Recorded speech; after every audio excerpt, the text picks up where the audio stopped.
End of Caryn's life. Arrested. Matt leaving the farm. Within hours, thousands reacted. Comments exploded. People panicked. Others celebrated. Most never watched past the first minute.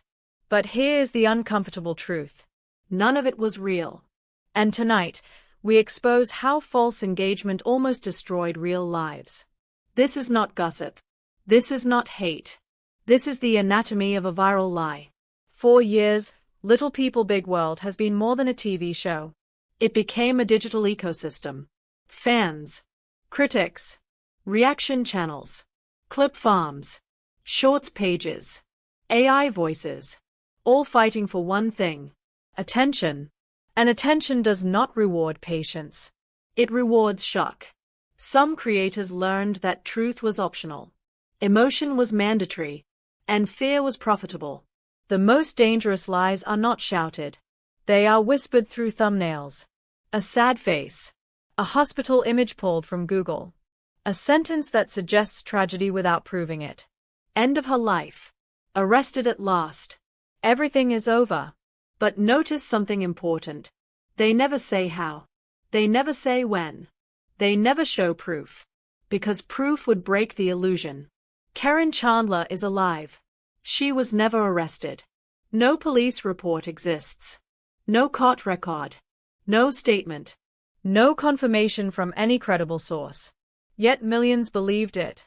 Why? Because false engagement works. Platforms reward watch time, not accuracy. Emotion keeps people watching longer than facts ever could. Fear beats truth every time. But what about Matt Roloff? Did he leave the farm? Was the show ending?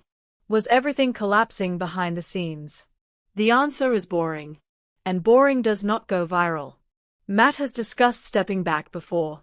He has talked about age, health, and changing priorities. That is not new. That is not scandal. But when you edit those words together with dramatic music and a fake countdown, it becomes something else. It becomes a story of downfall. And downfall sells. This is how the machine works. One channel posts a misleading title. Another reacts to it. A third translates it. A fourth turns it into shorts. A fifth adds an AI voice. Soon, the lie is everywhere. And no one remembers who started it. False engagement is not just lying. It is creating emotional debt. Viewers feel shock, then fear, then anger, then betrayal. But the creator already got paid. Now let us talk about the real damage. Imagine waking up and seeing your name next to the word death. Imagine your family reading comments mourning you while you are alive. Imagine strangers celebrating your arrest that never happened. This is not content. This is cruelty disguised as entertainment. Reality TV stars are still human. They have children. They have parents. They have neighbors who believe what they see online. And once a lie spreads, it never fully disappears. Some will say it is just YouTube. Just rumors. Just opinions. But opinions do not claim death. Opinions do not invent arrests. That crosses a line.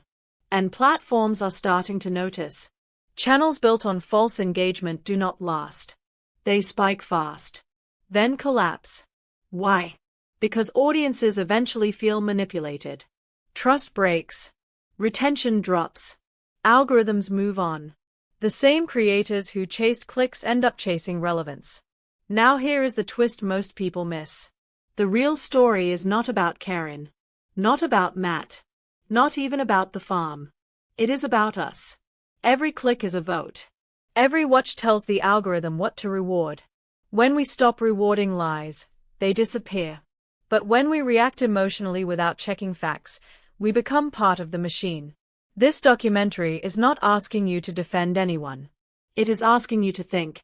Ask one question before believing any viral claim. Who benefits if I believe this? If the answer is a channel that thrives on outrage, you already know the truth. Little People Big World will eventually end. All shows do. But it will not end through secret arrests or fabricated deaths. It will end quietly, gradually, with statements, with time, not with thumbnails screaming collapse. And Caryn, Matt, The Roloff family. They are not perfect. But they are not the villains invented by engagement farms. The real villain is a system that rewards emotional manipulation. And the only way it survives is if we keep feeding it.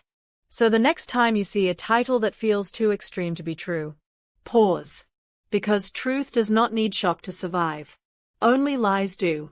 This was not the end of anyone's life. This was the exposure of a digital lie. And once you see it, you cannot unsee it. The question is not what happened to them. The question is, what kind of content do we choose to support next?